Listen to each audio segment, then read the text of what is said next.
Thank you, Chaplain. Ladies and gentlemen, please be seated. Platform party and presenters of commissions, please join the class of 2026 and uncover.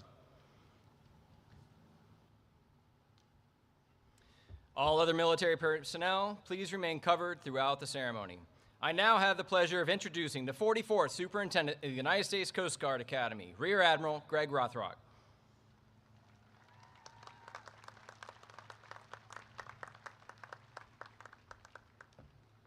What a beautiful day.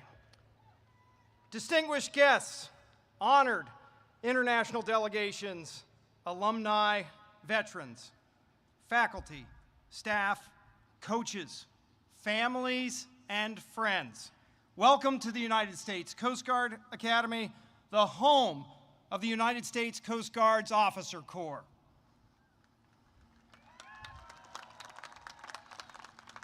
To the great class of 2026, congratulations, you did it.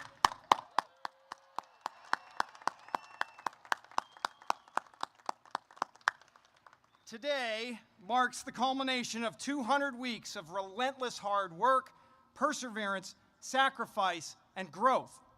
You have pushed through challenges that tested your limits, and you've emerged not just ready, but as exceptional leaders. In a few minutes, you will receive your hard-earned degrees, raise your right hands, take the oath of office, and accept your commissions as ensigns in the United States Coast Guard. You will walk off this campus no longer as cadets, but as officers, leaders prepared to serve. This is truly a momentous day for the Academy, for the Coast Guard, and for our nation. We thank the President for presiding over today's ceremony and for the strong support that he has shown our service. And we are privileged to welcome him back to our 103-acre campus along the Thames River, where we build leaders who will defend our maritime borders, secure our nation's interests, and project American maritime strength, security, and prosperity at sea and around the globe. Thanks to the fiscal year 2025 budget reconciliation, the Coast Guard Academy has received millions in critical funding to strengthen all three pillars of our leadership development program: military, athletics, and academics. This will include monumental renovations to Chase Hall Barracks, a world-class aquatic center, and a new science and technology building. These strategic investments will pay dividends for decades and result in a more capable and more resilient maritime force. And while we evolve and modernize this campus, the core purpose remains unwavering. We are committed to producing officers who are ready to lead with character, ready to adapt to any challenge, and ready to serve. Unlike any other federal service academy, 100% of the Coast Guard's Officer Corps passes through these gates. This institution forges the character, the values, and the future direction of the service. As we approach the Coast Guard Academy's 150th year, and we will welcome the class of 2030 this summer, I can assure you we are committed to excellence, to honor, respect, and devotion to duty, and to producing leaders and warriors who put America first.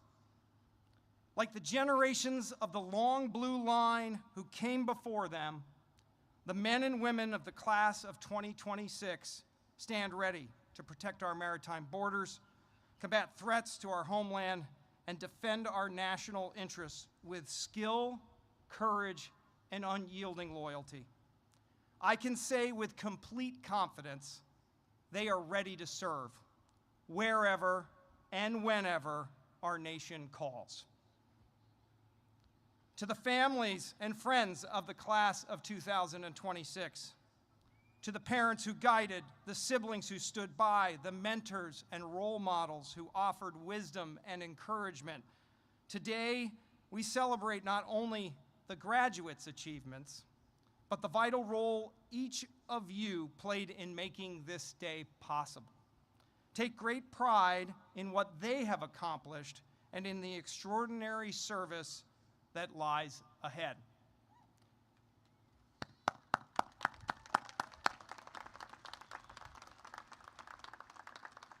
To our dedicated faculty, staff, and coaches, thank you. You have instilled in these graduates the timeless values of the Coast Guard and have challenged them each to become their very best. Class of 2026, if you could please join me in a round of applause for your family, friends, mentors, and the entire Academy Leadership Development team. It'd be great if we could stand for that.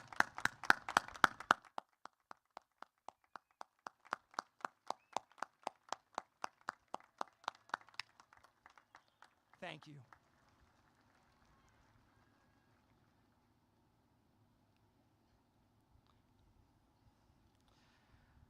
So now to the great class of 2026. Over the past 4 years, you earned qualifications. You built lasting relationships. You mentored your divisions. You led on the fields of competition. You brought home championships. You set high standards, and you delivered academic excellence. As first-class cadets, you guided the Corps with maturity and purpose. Today is not the end. It is the proud beginning of your service as commissioned officers in the Coast Guard. Congratulations to each of you.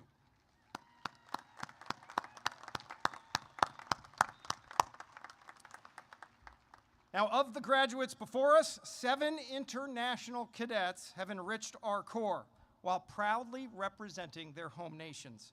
At this time, we invite these international cadets and their delegations to stand as I call their names. Please hold your applause until all have been recognized. From Guyana, Verlin Gibson. From the Philippines, Arlen Bangsoy, Matthew De La Vega, and Ilissa Flores. From Honduras, Carlos Zavala. From Taiwan, Song Kai-seng. From Vietnam, Nan Ta. Please join me in a heartfelt round of applause.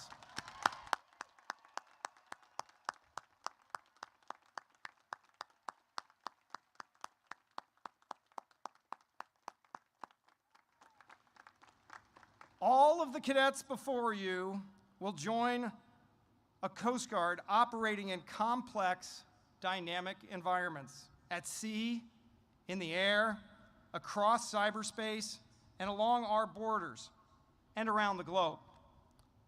They possess the training, the resilience, the moral compass, and the warrior spirit to meet every challenge. Class of 2026, trust yourselves. Believe in your shipmates, lead with integrity, and always put your mission and country first. Congratulations.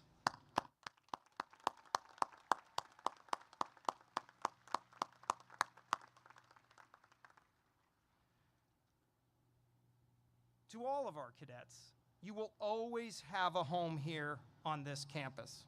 We cannot wait to see the great things you will accomplish in all of your years of service ahead. And so as the announcer said you might hear earlier, here we say, go Coast Guard! Go Bears! I'll do that one more time. Go Coast Guard! Go Bears! It is now my privilege to introduce this year's distinguished graduate. The distinguished graduate is the cadet who has achieved the highest military precedence average across academics, military performance, and the physical fitness program over their entire 200-week program. This year's distinguished graduate is Cadet First Class Matthew Lanzalata. First Class Lanzalata is from Virginia Beach, Virginia, and a member of Delta Company. He is a marine and environmental sciences major with concentrations in marine science and geospatial intelligence. His capstone research focused on testing short-range unmanned aerial systems to augment aids to navigation inspections. First Class Lanzalotta participated in the Service Academy Exchange Program and attended the United States Air Force Academy during his second class year. He was the trap and skeet team captain and led the team in competitive shooting events against fellow service academies. He is the son of Paul and Martha Lanzalotta and has an older brother, John, and he is proudly engaged to Riley Drew of Virginia Beach, Virginia. Upon graduation, First Class Lanzalotta will depart to Pensacola, Florida, and report to basic flight training. And it is my great honor to introduce the distinguished graduate of the United States Coast Guard Academy, class of 2026, Cadet First Class Lanzalotta.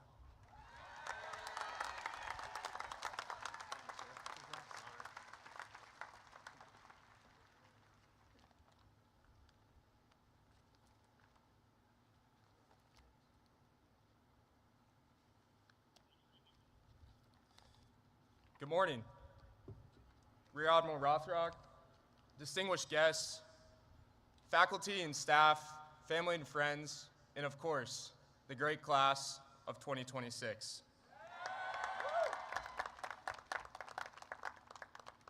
Our time here at the Academy is strictly defined in terms of length. When we wake up in the morning, what we do during the day, and when we can leave. But how a class navigates from the start to the end is largely on the shoulders of a class.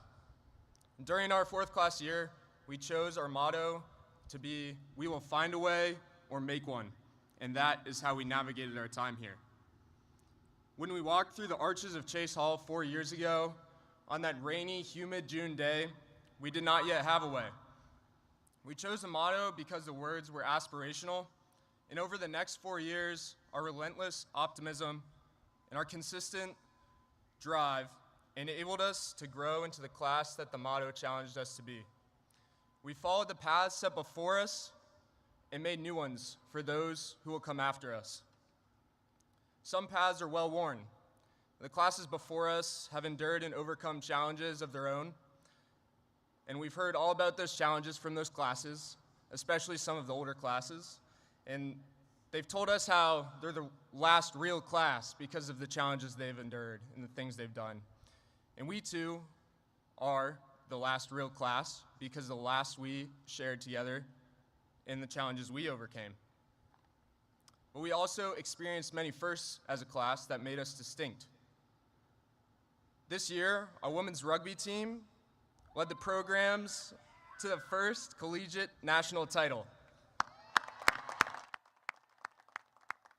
Our class was the first to implement a phased approach to summer training and the first to graduate ensigns with minors in emergency management. We pioneered new career pipelines into physician assistant school, into deployable special forces directly from the academy, first to ever do it. We found ways through challenges that tested our resolve but never did it alone. Our faculty and staff have shown up for us every day with professionalism, patience, and care. And they have taught us, coached us, mentored us, and kept us moving forward every single day. That commitment has left an impression on our class, and it deserves our gratitude. So I'd like to take a moment, if the class would like to turn around, look behind you. Behind you sit faculty and staff, family and friends, loved ones, who have poured into you, supported you on your hard days, and celebrated you on your good ones. And our class found a way because you supported us every step of the path to this stage. Thank you.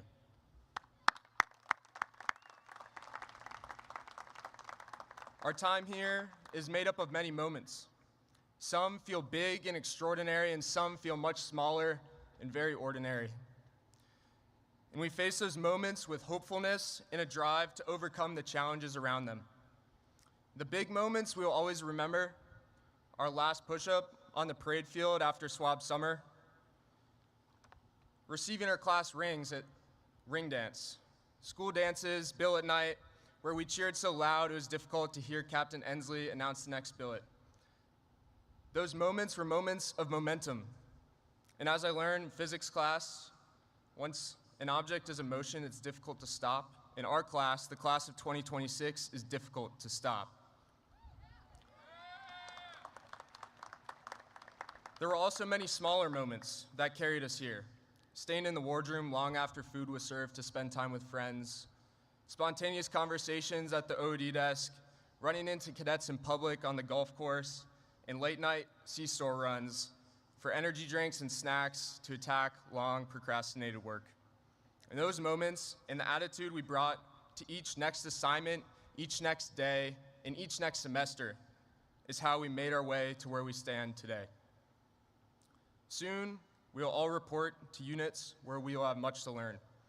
The ensign bars we are anxious to put on our shoulders are not ones of experience, but ones of heavy responsibility. However, the attributes that carried us forward these last 4 years will matter much more than pretending we have all the answers. If we enter our new jobs with humility, relentless drive, and consistent optimism, we will continue to blaze new paths forward. When a cutter's bridge is exhausted, a watch floor is overwhelmed with calls, or the weather takes a turn for the worse, the class of 2026 will be ready. We will find a way or make one. Thank you.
Please rise for the arrival of the official party and the rendering of honors. Platform party covers.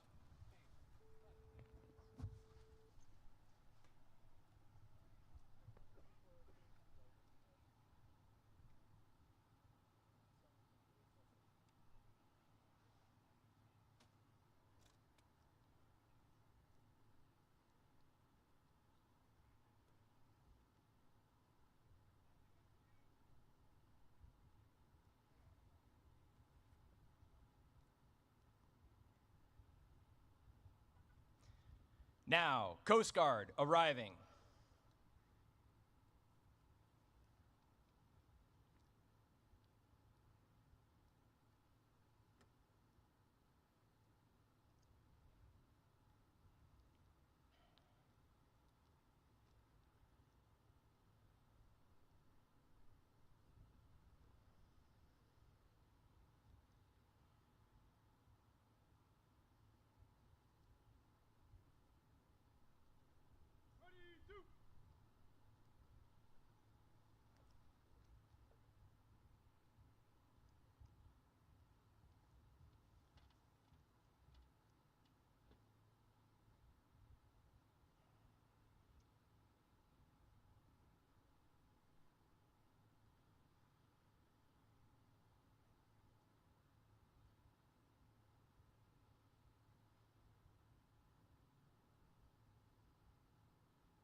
Now, Homeland Security arriving.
Ladies and gentlemen, the 45th and 47th President of the United States of America arriving. Covered military personnel, hand salute.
Ready, two.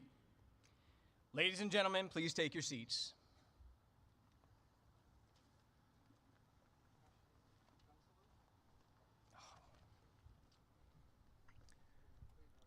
Please rise for honors with a 21-gun salute and ruffles and flourishes.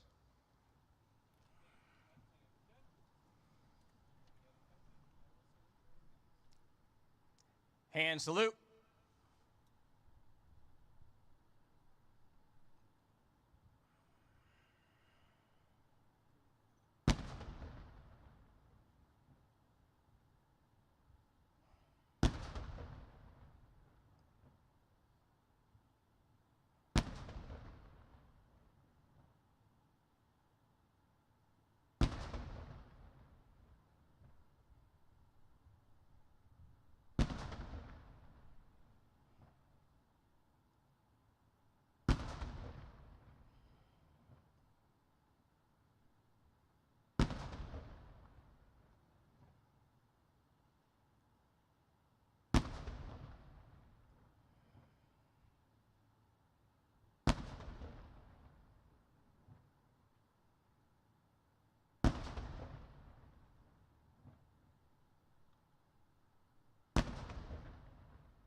Ready, two.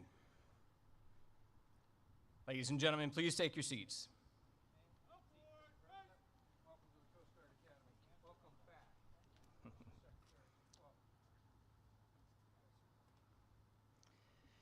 It is now my privilege to introduce the Commandant of the Coast Guard, Admiral Kevin E. Lunday.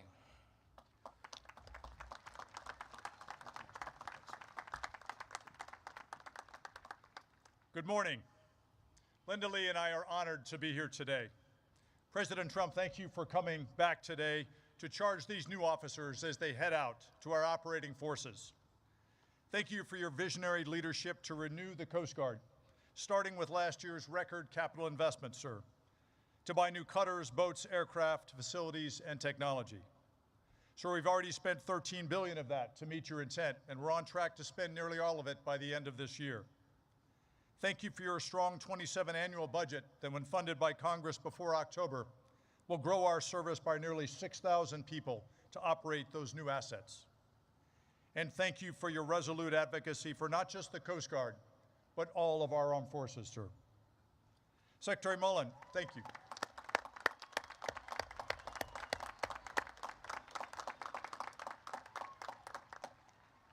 Secretary Mullen, thank you for your leadership and support of our Coast Guard men and women and their families.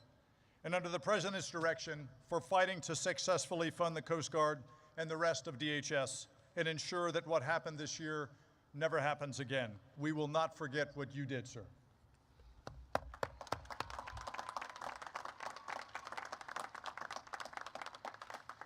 To the superintendent, faculty, and staff, thank you for forging these men and women into leaders of character who are ready for the call. To the parents, families, and friends, you laid the firm foundation of character and values for these graduates. Their success reflects your enduring love and support. Thank you. To the class of 2026, congratulations. 4 years ago, you arrived as individuals, Americans drawn from across our great United States, including our U.S. territories in Puerto Rico, the Virgin Islands, Guam, Northern Mariana Islands, and American Samoa. You were joined here by international students from allied and partner nations.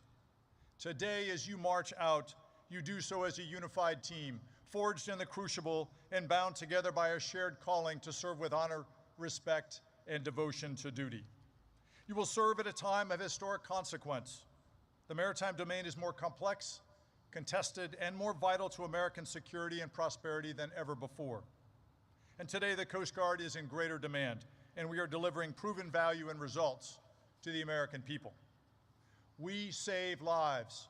We secure and defend our homeland and its maritime approaches, from the borders of the mainland U.S. throughout the Caribbean and the Western Hemisphere, to Alaska and the Arctic, to Hawaii and the 3 territories in the Pacific and in cyberspace.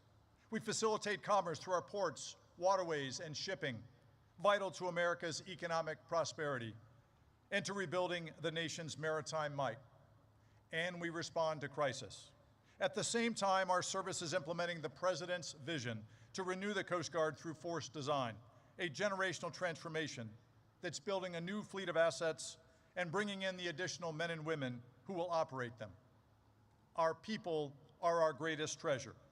And as we build the most advanced ships in the world, they are nothing without their crews and the leaders of character to command them. You are those leaders.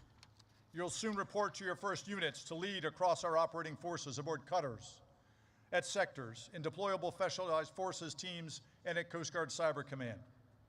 First, though, you will take the oath to support and defend the Constitution that accompanies your military commission.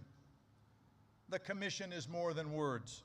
It is a direct grant of constitutional authority from our President and Commander-in-Chief to you, and it represents a sacred trust with the American people.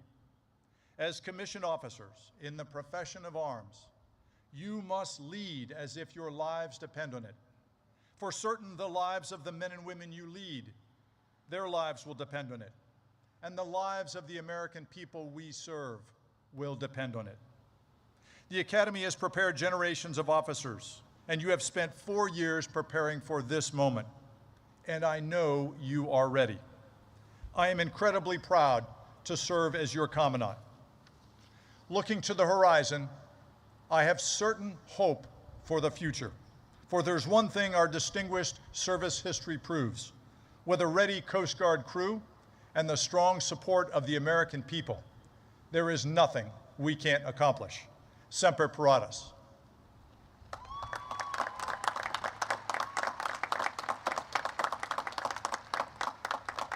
I'm now honored to introduce a distinguished leader who knows what it takes to secure our United States and enable our Coast Guard and the Department to deliver mission success. A fighter who's always in our corner, leading from the front, our Secretary of Homeland Security, Mark Wayne Mullen.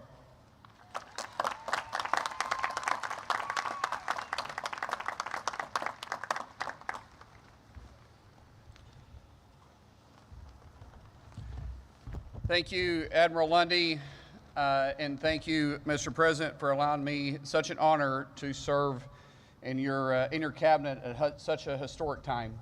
As Secretary of Homeland, it's a very humbling position I find myself in, and I play no games about who is my favorite out of the 22 components. I understand the Coast Guard, you're our first line of defense to protecting the homeland. And our President, our Commander-in-Chief, he believes in peace through strength. But he also understands that not everybody believes in peace, and some people only respect strength. And because of the great men and women who sit in front of me today, you give our Commander-in-Chief the options. Because you're the 1%ers. You're the 1% that will stand up and you defend our freedoms, you defend our Constitution, you defend our homeland, you defend our nation. And our Commander-in-Chief loves you for that.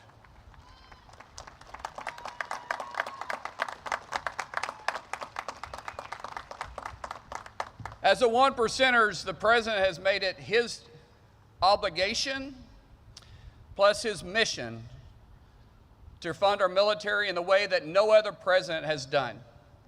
He's invested millions, in the tunes of $25 billion, actually, to fund the Coast Guard, to bring the Coast Guard back to mission capable, to not just to fit today's missions, but to focus on tomorrow's missions as well. As I stated before, you're the front line protecting our shores. You protect our inland waterways. You're the law enforcement of the water. And our president realizes that. Your commander-in-chief, this isn't his first time to come and speak at this podium. In fact, this is his second time to come speak at this podium.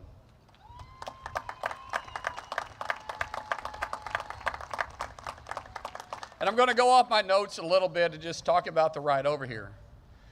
He had your Commandant, Lundy, in the Flying Mobile Office, or the Oval Office. And he was bragging about everything from your uniforms to how you guys learn how to swim, to your missions capability, and to the fact that you guys are involved in every mission. And when we're taking down the narco boats to the illegal flag vessels, you guys are involved in it. And it comes with a great sense of pride for me, because I get to call our commander-in-chief also my friend. And for me to stand in front of you today and be able to introduce him to the one percenters, I take that as one of the greatest honors of my life. So without anybody waiting on me, because I'm never going to get in the way of this guy, let me introduce your commander-in-chief, our 45th and 47th President of the United States, Mr. President Donald J. Trump.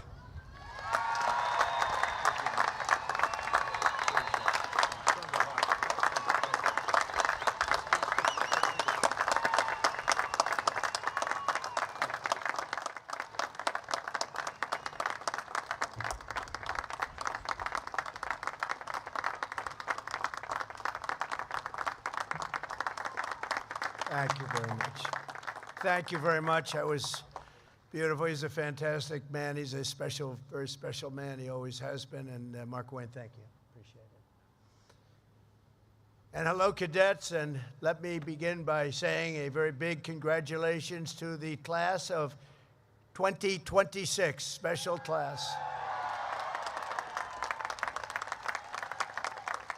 It's a true honor to be here on this magnificent day at one of the most prestigious military academies anywhere in the world, and I'm thrilled to become the first president to ever give a second keynote address to this storied institution. I am very proud of that honor. We'll have to try it a third time.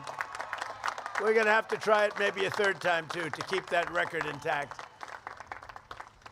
And a few moments from now, every graduate in the field will go forth with a even greater honor, one of the highest distinctions anyone can attain. You'll become commissioned officers in the United States Coast Guard, and our country is hot. This is a great time. Our country is hot. I hate to say it, but I will. A year ago, a year and a half ago, 2 years ago, the last administration, we were a dead country. Right now, we're the hottest country anywhere in the world. We're respected all over the world. You saw that with China just recently. You saw that in Venezuela. You saw that right now in Iran. Everything's gone. Their Navy's gone. Their Air Force is gone. Just about everything. The only question is, do we go and finish it up, or are they going to be signing a document? Let's see what happens. But we're a hot country. We're the hottest country anywhere in the world, with the strongest, most powerful military anywhere in the world, and there's nobody close. I want to thank our new Secretary of Homeland Security, Mark Wayne Mullen, a fantastic man, for the introduction, along with Coast Guard Commandant Admiral Kevin Lundy. And he is something. He's a special guy. You know, when you get to that position in the Coast Guard, you're very something. I don't have to ask, gee, how good is he? They have to be very good. It goes with the territory. And the President of the Republic of Palau, Surin Gil Whips, Jr., I want to thank you very much. And you're here, and we appreciate your being here. Thank you very much.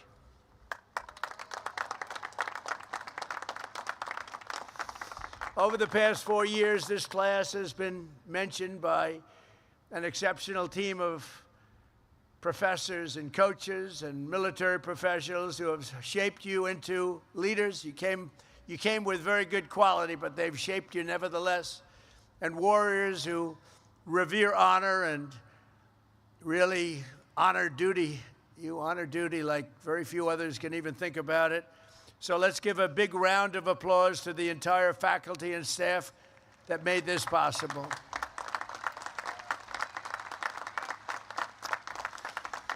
And I especially want to thank Academy Superintendent Rear Admiral Greg Rothrock. Come on, get up here, Greg. Come here, come here, Greg. He does a hell of a job. You don't want to mess with him. Don't mess around with him. Thank you very much, Greg. Fantastic. Also, your Assistant Superintendent, Captain Jess Razioks. Where is he? Where? Oh, nice. Very nice, thank you. Commandant of Cadets, Captain Aaron Cassavant. Hi, Aaron. How are you, Aaron? Command Master Chief Evan Birch. Evan, where are you, Evan? Good job up here, Evan.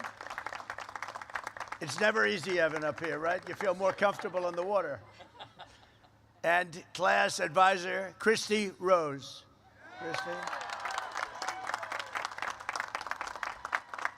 Thank you, Christy. And of course, where would you be without the wonderful friends and family in the stands? And there are a lot of them here who loved and supported you, and they were with you every single step of the way, and they do love you. They do love you. Sometimes they're not forthcoming with that statement. They're up there. Half of them are crying. Look, their boy, their girl, right? Their boy or their girl. They call him girl, by the way, and they call him boy. And in 30 years, they'll be calling you boy and girl, too. They love you, your parents and your family. Please.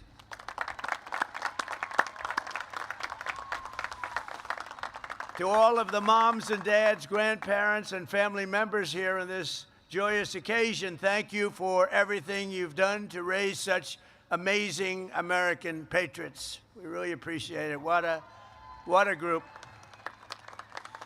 And today is all about the incredible class of 2026 that you've achieved and all of the things that you've achieved and the exciting future that awaits. You have an amazing future. Very soon you'll swap your shoulder boards and you'll join the long blue line of legendary rescuers, seafarers, and service members that fill American hearts with admiration and pride. I've watched it. I've watched you during those hurricanes in Texas, and you got out there and you were going through waves that nobody else would have done. I wouldn't have done it. I would have said, Captain, I'm not feeling too good today. I think I have to take a day off. But you would have none of it. You are really something. I watched it. You saved so many lives. During my first term, we had one of the worst hurricanes ever in Texas and the Gulf. And the bravery that you displayed was incredible. You saved thousands. I think the number was 17,000 lives you saved. Through every generation, the heroes of the United States Coast Guard have lived by a creed of honor and bravery and sacrifice that have defied every storm, shipwreck, and every single enemy attack. In the hour of need, our Coast Guardsmen have brought hope to the hopeless and swept the innocent from the jaws of a raging sea, seas like nobody has ever seen before in some cases. Coast Guard warriors piloted the famous Higgins boats and delivered American liberation to beaches of Normandy and sailed through smoke and flame and gunfire to put the Marines and the Guadalcanal very much into play, and they patrolled the distant shores of Manila Bay and Mekong Delta and the Red Sea, and they patrolled them like nobody has ever been able to patrol them before or since. For decades, the men and women of this noble service have repeated an unofficial motto of pure, unyielding courage. It says, you have to go out, but you don't have to come back. That's a statement. You have to go, I think of that, you have to go out, but you don't have to go back. And you know what that means? That means danger, and it's a statement that you live by. This is the unbelievable heroism and exceptional selflessness that lives in the soul of every single cadet on this field, every single one of you. And you've all been tested. You'll be tested further and probably at higher levels as your career goes on, but you've been very strongly tested and you have what it takes. You're America's first defenders. You are America's first responders. You are the living standard bearers of America's first fleet. As your commander-in-chief, I could not be prouder of the great class of 2026. Congratulations. Congratulations. Amazing. And I'd have no doubt to say, and just like those Coast Guard legends who came before you, you will always put America first. We put America first now. We haven't done that for a long time, but we do that under the Trump administration, I will tell you.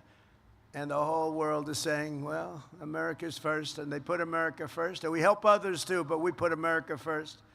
4 years ago, most of the cadets here today could have gone to almost any school that you wanted. It's so hard to get into the Coast Guard. I had so many people, sir, could you get my son? He wants to go to the Coast Guard Academy. And I look at the son, I say, he's not going to make it. Terrible. I lost a lot of friends. I lost a lot of friends. But every once in a while, I'll call up with somebody outstanding, and they'll generally take care. If they don't take care, they're fired. So, you know, they have no choice. But you really have outstanding people coming in. But you chose New London. You chose Cape May. You chose Kodiak Island. You chose the great service of God and country and the U.S. Coast Guard, and it was the best decision of your lives. One of the great decisions, you will say it. It's hard to say it now, but you will say it as time goes by. This will be the best decision of your life, where you decided to learn, go to school in this incredible, beautiful place. You came as strangers and American teenagers. You leave as officers, American warriors, and friends forever. You're always going to be friends with each other, hopefully with me. Today, this field is full of some of the smartest minds, the toughest athletes, and the most tenacious leaders our nation has to offer. It really is. It is very hard to get into this particular place. It is very, very hard. It is a lot of broken hearts. People don't do it. Good people, smart people, they can't quite make it. Many of you have excelled academically, but 49 cadets have studied longer and harder than anyone else. The very accomplished Coast Guard Academy scholars, would you please stand? These are the really brilliant people. You're all brilliant, but these are perhaps slightly more brilliant.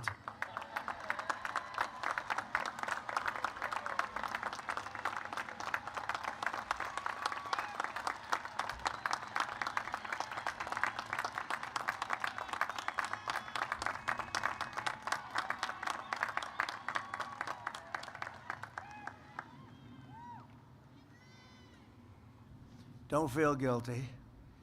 Don't feel guilty. Never feel guilty about success, right? But I think it's great. And at the top of your class with the highest score in both military and academic achievements is distinguished graduate Matthew Lanzillotta. Where is he? Where is he? Come here. Get up here. Come on. Come on, get up. Get up here. I want to see this guy.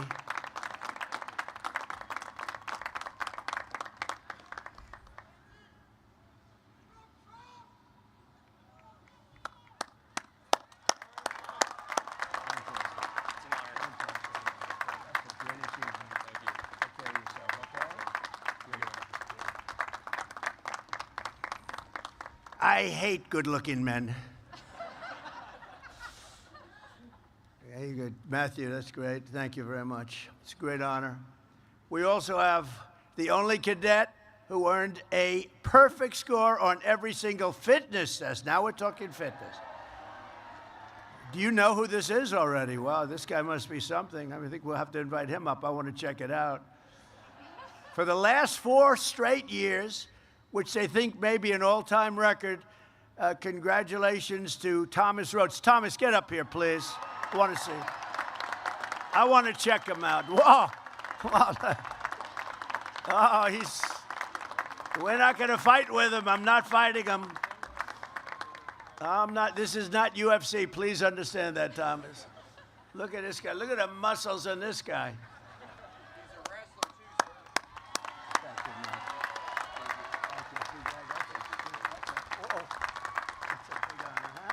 Thank you very much.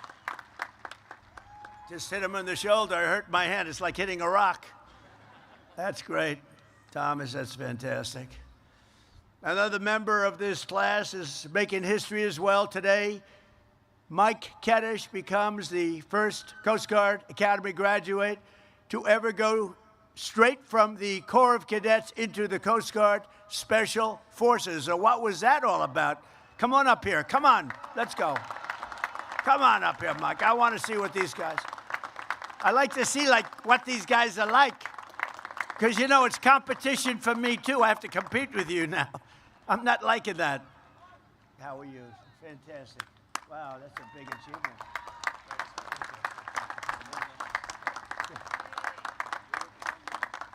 These are special people. Thank you very much, Michael.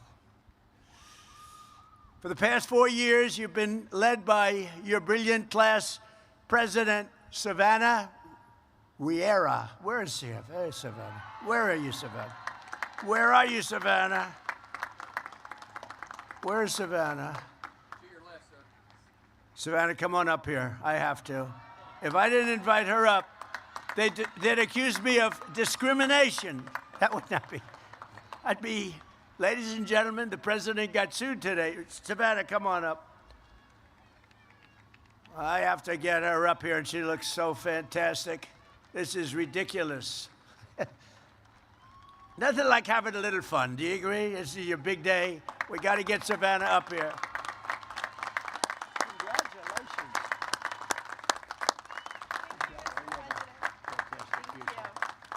Thank you so much. Thank you, Savannah. Thank you. Thank you, Savannah. Wow.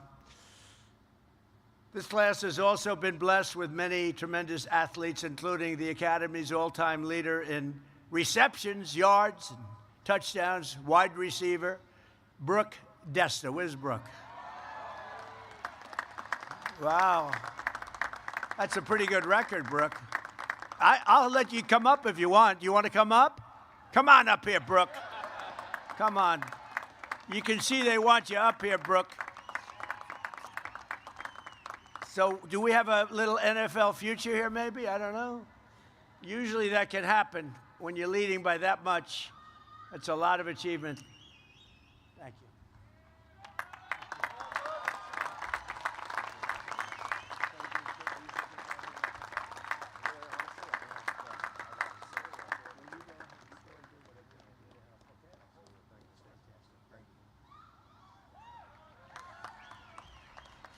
You know, we've made it possible. I did this.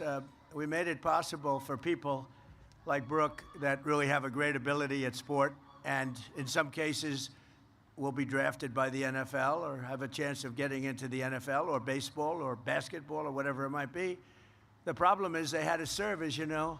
They had to serve 5 years, and that's not exactly conducive to being drafted very high if you had to go away. So I made a decision in my first term, and we adhere to it very strongly, that when somebody has the ability going to Coast Guard or West Point, Annapolis, Air Force, any of them, if you have a student with extreme ability that gets drafted and can play in professional football, we allow you to go immediately, and you serve your time in the Coast Guard or whatever after your professional career is over. And it has made such a difference. It's also made a big difference in recruiting. That's why your teams are better today than they used to be. So I make these little contributions. I don't know if people know I made those contributions, but so Brooke, I want 25% of everything you earn. Thank you, Brooke. I appreciate it. So it's a little bit of a help, but it actually, what we didn't expect, it made your recruiting much better because you're able to now recruit the top people that really have a chance of getting into professional sports, and one of the reasons you have such good teams. We also have your all-time leader in points in the assists for women lacrosse, Abby McAllister. Abby, where are you, Abby? Stand up, Abby. Oh, are you that good, Abby? Do you want to come up, Abby? Come on, Abby. Come on up, Abby.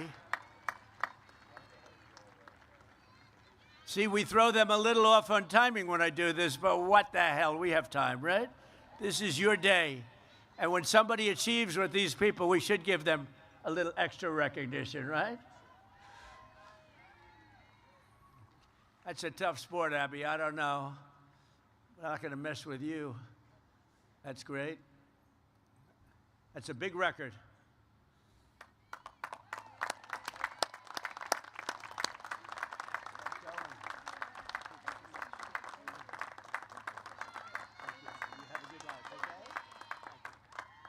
Thank you, Abby. Of course, there are those of you who have made your mark on the school in many other ways, like the mayor of the class, Freddie Wheaton, the founder of Phi Kappa Granny, Evan Granahan, and the leader of the esports club, Aiden Roskowski. They've done a great job. That's good. That's also called leadership. While everyone has worked and studied hard, some may have spent a little bit too much time at a place called Mr. G's. I don't know what Mr. G's is. I don't know what it is, but I don't like the sound of this. I'm not, where am I going with this one? But we want you all to have a clean slate as you begin your careers. So therefore, Mr. Superintendent, I hereby absolve all cadets who are on restriction for minor conduct infractions and even somewhat major infractions, effective immediately. Okay? You guys, you got away with murder. I was just in a good mood. I was in a very good mood to do that. Every branch of our armed forces protects American lives, but the Coast Guard is the only service explicitly dedicated to saving them. You're saving lives. You never leave an American behind, and you never would. In the past year, our Coast Guard heroes have saved over 5,200 lives at least and helped carry out and carry over 19,000 people to safety. Amazing. One of the special cadets in this class has already saved his first life during his first-class summer, providing life-saving care to the person in distress off the coast of Alaska. Job well done. That's Mason White. Mason, thank you. Stand up, please. Thank you. Thank you, Mason. Great job. That was early on, right? And that was a great job. Thank you very much. When you leave here today, every cadet on the field will be stepping into a critical role in the defense of our country. To protect our maritime infrastructure, 12 of you will be going to Coast Guard Cyber Command. That's a big deal. 20 are heading to Coast Guard Flight School. 23 will join Prevention and Response, and a whopping 181 cadets will become afloat officers in a fleet, because as you like to say, underway is the only way, and that's a pretty cool statement. And you know, I don't know if you know this, but I was telling your leaders before that we have 11, we're way down on icebreakers, and we've ordered 11. We're working with Finland. They make icebreakers. They make the best icebreakers. We're going to learn everything we can learn. We're going to shortly make them ourselves. But we're making, right now, currently under construction, we have 11 beautiful. And I said, come on, when's the first one coming? They said, in 28. I said, I'm going to be here in 28. Maybe I'll be here in 32, too. I don't know. Maybe I will. But I'm going to be here in 28. And I'll tell you, I said, that's great, because I'm going to be there at the dedication. They have been trying to get icebreakers for years and years. and no president was able to provide them with what you need to get it done. And I want to thank the country of Finland, because they are known to make the best icebreakers. And I thought going there, for starters, you know, we tried making one, but it was too front heavy. It wouldn't have worked, because an icebreaker has to come crashing down. And when the front weighs 4 times more than the back, bad things happen. So I realized we didn't know what the hell we were doing. I went to Finland and was with the president of Finland, and we worked out a deal. And we're making 11 total. Some of them are going to be made right here. We're going to learn the craft, and we're going to have so many icebreakers. You know, Russia has 48, and we have one very old one. It's ridiculous. And we have the whole Arctic. We have the whole region.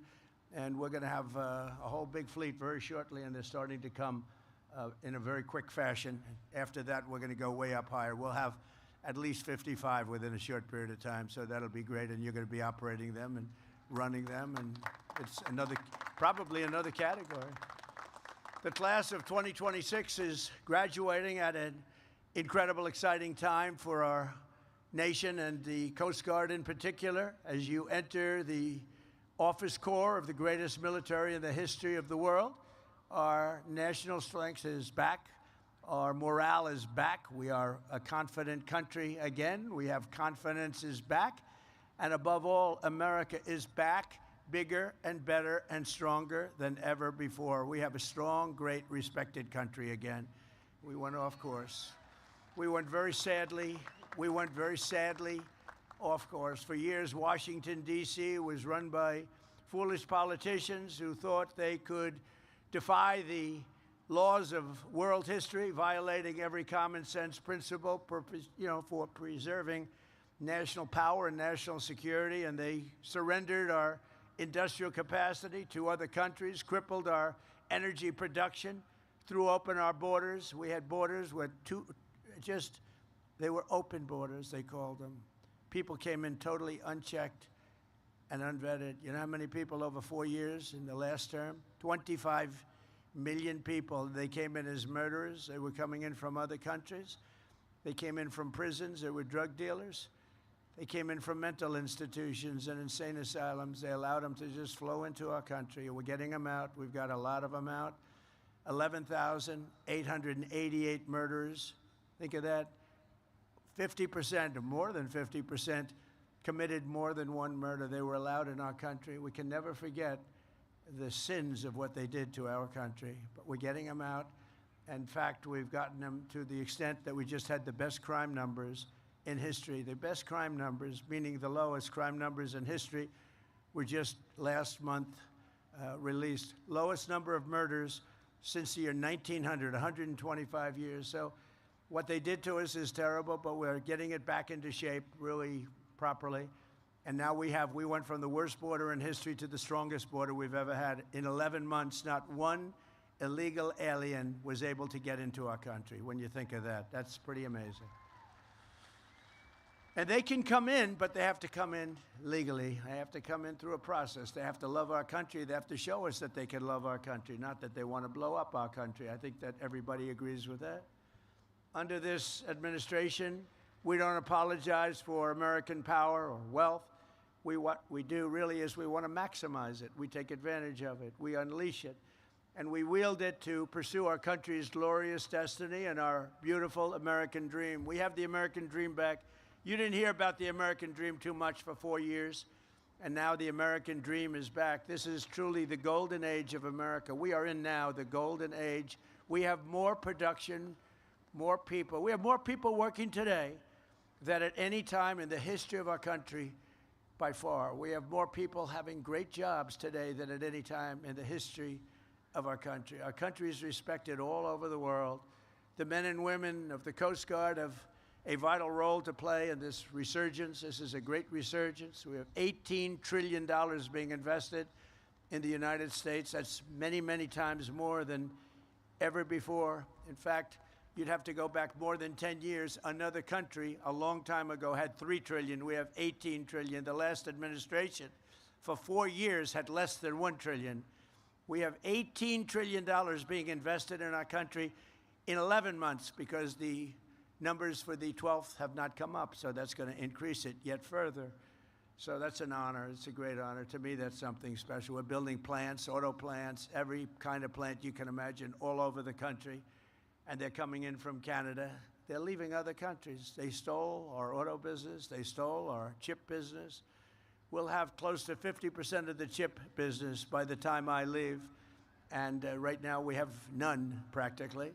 And we'll have, it was taken by other places. It was taken by Taiwan. I'm not knocking them. I'm saying if they can get away with it. But if you had the right president, that would have never happened. Wouldn't have been allowed to have happened. You would have put tariffs on, and you say, that's okay, you can steal our business, but if you're going to sell, if you think you're selling those chips back into us with no tax, you can forget it. And if we did that, we wouldn't have lost those businesses, the autos, the chips, the semiconductors. All of that would be here, but it's all pouring back into our country right now because of the word tariff. As you know, one of my favorite words, I got into big trouble. I said, this is my favorite word in the dictionary, my favorite word, the word tariff.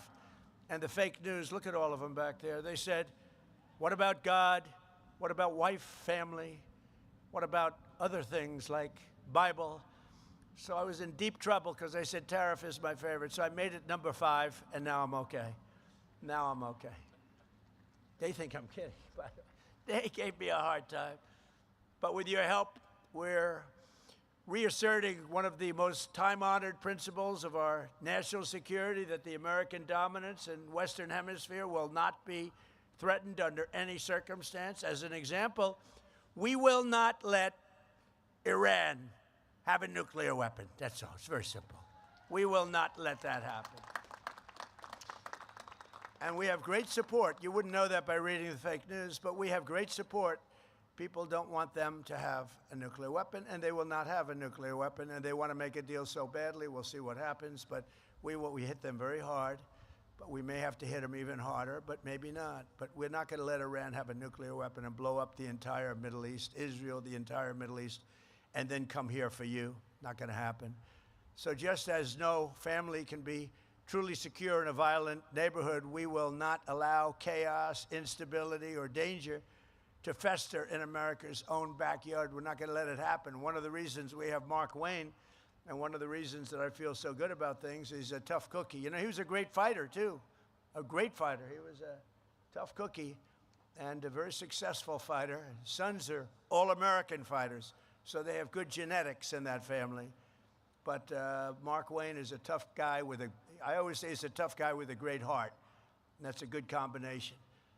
So from the Gulf of America to the frozen waters of the Arctic, from the shores of Havana to the banks of the Panama Canal, we will drive out the forces of lawlessness and crime and foreign encroachment, just like we've been doing. You know, we have only 3% coming in. We were getting tremendous, you would understand this because you were involved in this. We're having tremendous amounts of drugs brought in by sea, by ocean, by water. And a tremendous amount. And we've now reduced that to 3%. So it was a big percentage, and now it's all the way down to 3%. And we've hit them very hard, as you know. Not that it's something we wanted to do. And we never miss. We never miss. We hit them very hard. And actually, people are trying to figure out who are the 3% because they happen to be the bravest people perhaps anywhere in the world. The 3% that's left, but I don't even think they have 3%. We virtually stopped it. And now we're going to stop the drugs coming in by land, and that's the easy one to do. That's the easy one. I want to thank the Coast Guard because you've been unbelievable in that endeavor. Think of it. We had a majority of drugs were coming in by the sea, by the ocean, and we have virtually stopped that. And now for the easy part, the land, much easier, and it will be equally quick. And we are going to have drugs are down by 61%, but we want to get them down to almost nothing because they've destroyed so many families, so many people, so many lives. Our Coast Guard cutters are elite tactical teams where the pivotal is enforcing our successful blockade, and you just have to see this. We have a blockade that's, they call it the wall of steel. Nobody goes through them, and you're a big part of it. Nobody goes through them. The Navy, the Coast Guard, we have ships that tried to go through, and they're saying young captains from Coast Guard Academy, the Naval Academy, Annapolis, and they're saying, do not proceed further. They have the greatest loudspeaker system, much better than this one, let me tell you. It goes over the water, it bounces on the water, and you have this young, handsome captain saying, do not proceed further. You are in enemy territory. Do not proceed further or we will shoot. And you have a ship that's like 2 football fields long that carries 2 million barrels of oil. Think of that, 2 million barrels. And on occasion, they'll try and disobey. And last week you saw one shot, not a missile shot, a bullet, a very large bullet. A bullet from 4 miles hit the rudder of the ship, and the rudder of the ship fell into the ocean. It was a beautiful thing to see. It just fell in. I said, what the hell kind of a shot was that? And the man said, no, no, we are going back to Iran. See, now I say Iran. I don't use, because he obviously has a correct pronunciation. We will go back to Iran. And it took, with a broken rudder, with the rudder that was laying at the bottom of the sea, it took 10 miles just to turn that ship back. But nobody violates it, nobody. And I was with, as you know, President Xi of China 2 days ago. We had a tremendous meeting, very successful meeting. And he agrees our military is phenomenal. I don't want to go beyond that, but I will tell you he respects our military tremendously. Our military is respected. We have, as I said, the greatest military anywhere in the world, and we're going to keep it that way. We have a budget this year of $1.5 trillion. That's the biggest budget we've ever had. That includes the Coast Guard. Don't worry about it. Look, they're getting a little bit concerned. Don't worry, it includes you. You're going to have so many Coast Guard cutters, you're not going to know what to do with them. You'll have a cutter that's 2 years old. You say, Captain, I want the new one. Didn't used to be that way. But we have a lot of money coming your way, you know that. Because of these people and people like them. They made a great case for it, and I'm a big fan. So, you know, we take care of it while I'm here, because we're going to take care of the Coast Guard like you wouldn't believe. And in a flawless, thank you. And in a flawless operation last January, supported by the Coast Guard, America's armed forces captured the outlaw Nicolas Maduro and brought him back to American justice. He's awaiting trial from Venezuela, an attack that took less than 1 day. And it was an amazing, I think it's one that's going to be studied for a long time. Great, smart country, very tough military country, but it really took 48 minutes and 13 seconds to be exact, but let's give it 1 day. And he's now awaiting trial. And now we have a great joint venture with Venezuela. We have millions of barrels of oil coming into Houston and coming into parts of Texas and Louisiana and Alaska. And it's been an amazing thing. You know, Venezuela used to be a really great country 20 years ago. Then it went the wrong way. It went the way they'd like to take this country. Some lunatics would like to take this country way, way left and destroy it. But we're not going to let that happen. We're not letting that happen. This service has also been at really the center of the battle to restore sovereign borders for the United States and keep drugs and criminals out of our country, and we're keeping them out. Since I took office, the Coast Guard has seized over 206 million lethal doses of illicit narcotics, the most in the history of our country, enough to kill a country, a large country, many, many times over. And you've seized it, and you seize it constantly, and you don't play games.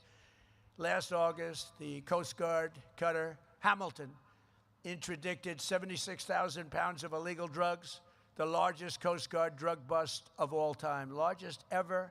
And I'm telling you, the Coast Guard has always been good, but you've stepped it up even beyond that. 5 cadets graduating today were part of that historic action. And I'll mention their name. Elliot Coles, stand up, Elliot.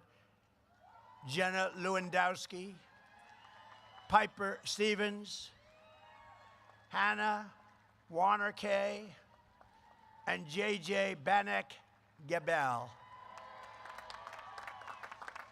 Thank you. Great job. Thank you very much.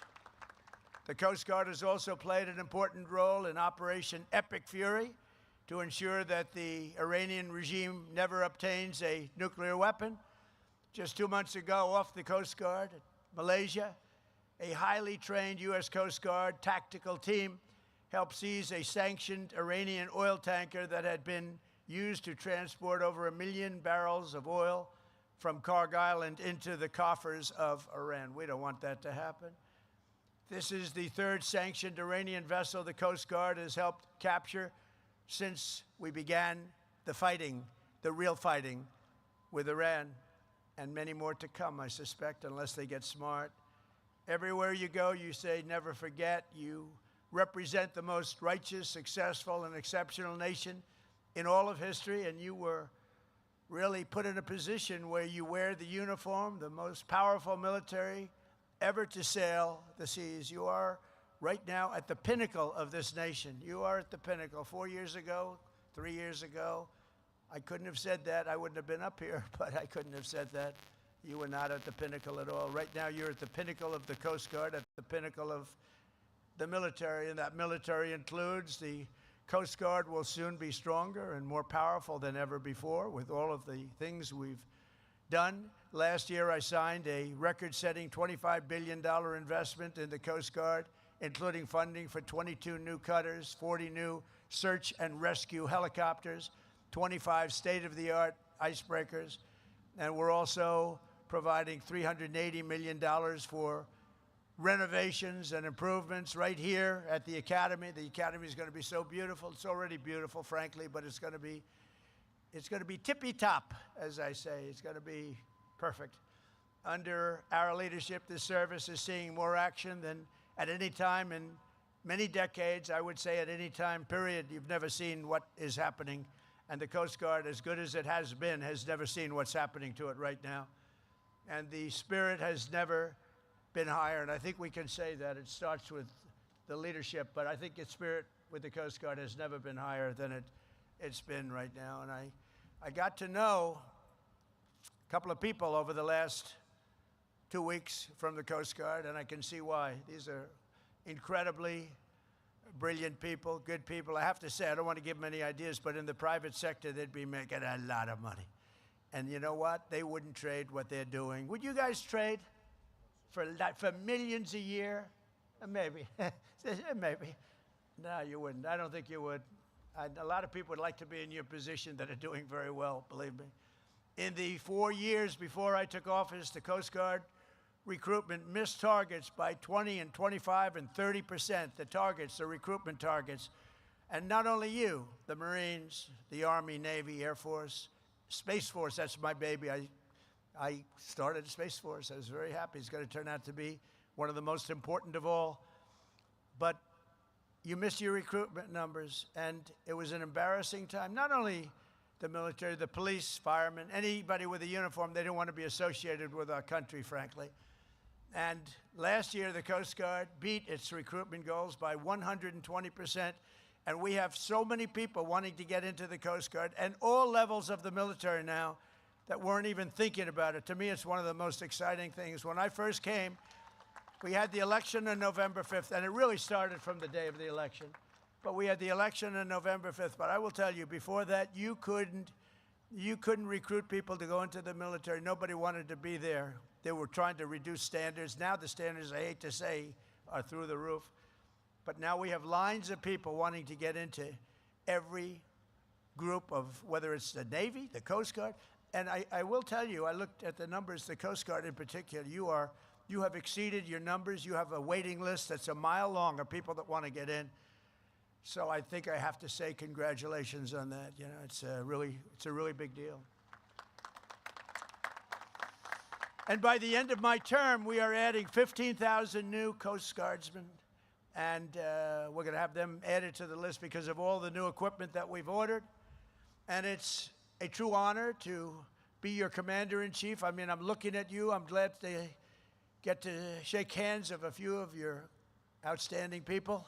But every one of you are outstanding. You're in a category that's really very unique, very hard to be, very hard to get there. Now you know, even by the recruitment numbers, you know it is. But beyond that, it's just a very special group of people. And you are a very special group of people. As you begin your important new missions and your mission in life, today let me leave you with a few words of advice to maybe help you a little bit on your way. First, most important, never ever give up. Never give up. They ask me, how do you be successful, sir? Starts with never give up. I've learned a lot about life, but the one thing I've really learned is that perseverance, never quitting, never giving up is a big deal. You'll be right there, right at the gate, and you've seen it. You've seen it in sports. You've seen it. They're right there at the gate, and they give up. Never give up. And whatever happens, no matter where you are in life or what situation you find yourself in the seas or anywhere else that you may be, keep pushing forward. Always push forward. Never stop pushing forward. No matter how terrible the storm, no matter how difficult the mission, never surrender. Keep going, keep fighting, and make the adversary quit first. Let them quit. They're going to quit if you keep going. Second, at this pivotal time of transformation for our armed forces, you have to think big. It's much better thinking big. Small solutions yield small results. Only big ideas will yield to tremendous change and greatness. Americans do not want to live in a world ruled by someone else's big ideas. Live in a future and shape your future, and you want to dominate your future, and you want to dominate it for your great military and for your country. Think big. During the course of your Coast Guard careers, it will be time for incredible change, and change is going to happen, change that we can't even think of right now. The things will happen, and I believe for the best, hopefully for the best, but I believe for the best. But things will happen that you can't even imagine, and it's going to be very exciting. But the way that's going to happen is through thinking big. Nothing great was ever built. Think of that. Nothing great was ever built without the word momentum at your side. In times of your life, you'll have momentum. That's the time you go for it. I tell stories about people that lost their momentum and they went and it didn't work out well. You know when you're doing well. You know when you have that positive momentum. So take that momentum and go for it. So many people, they wait the wrong time. You know when it's right. Go with the momentum. The towering men and women of history have always been people of action. You answered the call to serve, and now you need to make sure that most of your time is spent on very important roles in life. You've done a lot, and you've had a lot of relaxation. Frankly, if you enjoy what you're doing, there's no such thing as work. It's not work. What you're doing, I would say with most of you, it's not work. What you've done is a lot of work, but it's not work. It really isn't. It's a great pleasure. I find myself, I work a lot. They say he's a workaholic. I'm not a workaholic. It would be tough if I didn't do things. If I didn't do things, I don't know what I'd be doing. It probably wouldn't be good. But you got to love it. And if you love it, it's never considered work. There will always be time for taking the easy path. And there'll be times when you want to do that or to settle for maybe a short-term fix. But for the best results, it'll always be a product of unbelievably hard work. That's why I always sign something. They say, oh, could you put something on? I say, work hard. To a young person, work hard. Because you have to work hard. It's so competitive. Life is so competitive. You have to work hard. It's never going to come easy. You have to work hard. A lot of great athletes, they say, the harder it work. I remember Gary Player, a great golfer. He was somewhat smaller than other great athletes. And he said, the harder I work, the luckier I get. That was the first time I heard it. I've heard that expression a lot, but the first time was from the great Gary Player, one of the top 3 golfers of all time. And he said, the harder I work, the luckier I get. It's a great expression.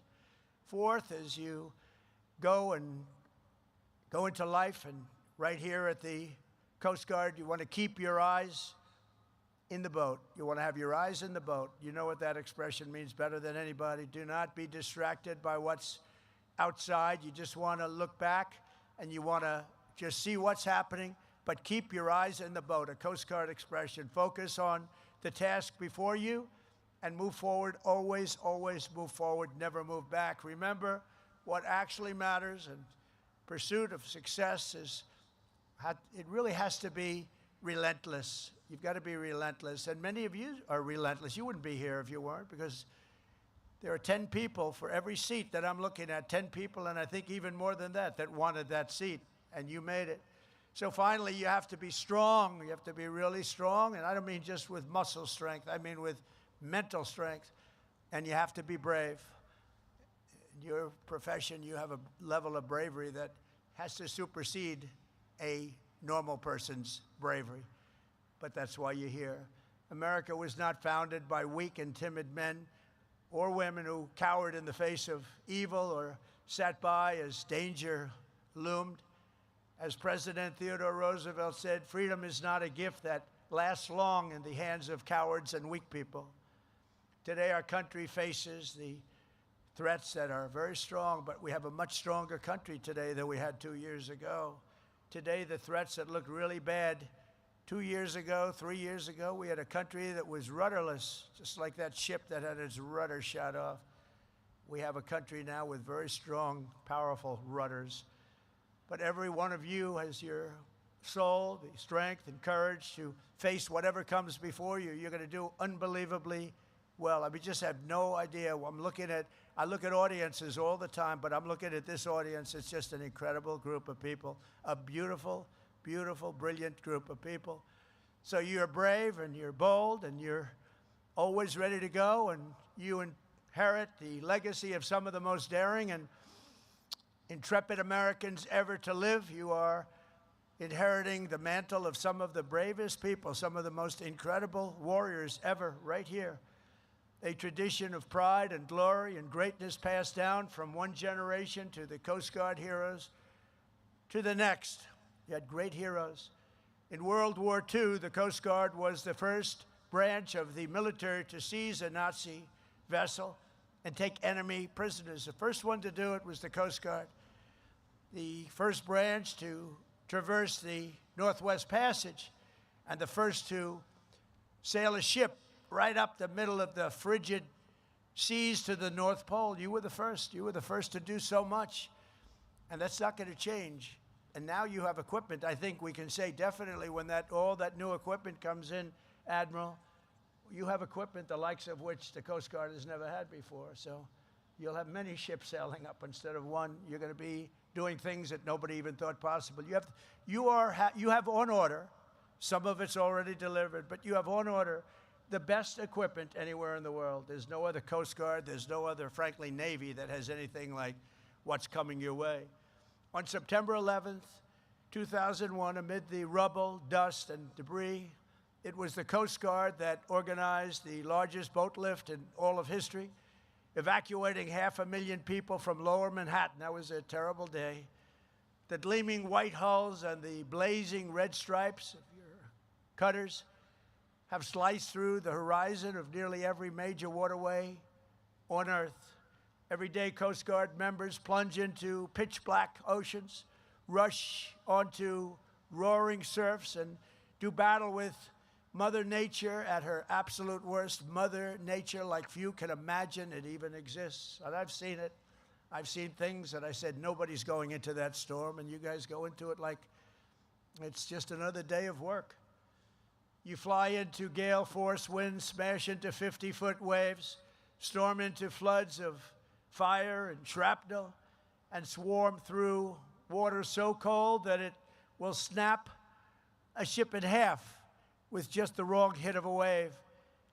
But your fellow Americans, and above all, you're from the Coast Guard. There's nothing, absolutely nothing, that a Coast Guardsman cannot do. There really isn't. I've seen so much. I mean, as president, I've just seen so much. I've seen people that were going to be decimated, that were going to be destroyed in sea. I told you about some of the hurricanes. They were out at sea. They were boating, and they got caught. They wanted to go a little closer, a little closer, a little closer, and then they got gobbled up by nature. And the only way they could have survived was what you people were able to do. You went in there, and you got them. It wasn't easy. It was very dangerous. No matter how perilous the task, you're unafraid, and you're just an unstoppable force, and you want to stay that way. The U.S. Coast Guard has never, ever let us down. And with men and women like the great class of 2026, I know that will never happen. You're going to go on to greatness, the likes of which even the Coast Guard has not seen. So wherever the duty calls, whatever danger comes our way, you will fight, fight, fight, and you will win, win, win. I want to just say a very strong God bless the Coast Guard Academy, the class of 2026. God bless the United States military, and God bless the United States of America. Thank you very much. Have a great, great, and stellar career. Thank you very much, everybody. Thank you.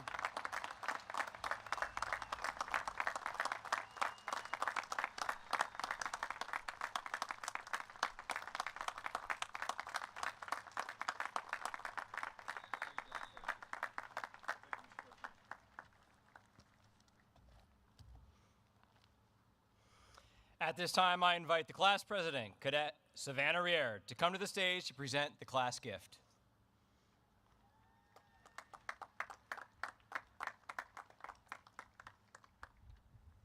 Mr. President, on behalf of the class of 2026, I present you with this token of appreciation.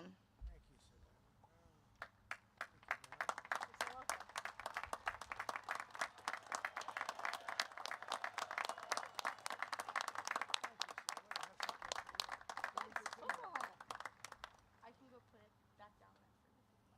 I don't know if this is a good trade. This is for Savannah.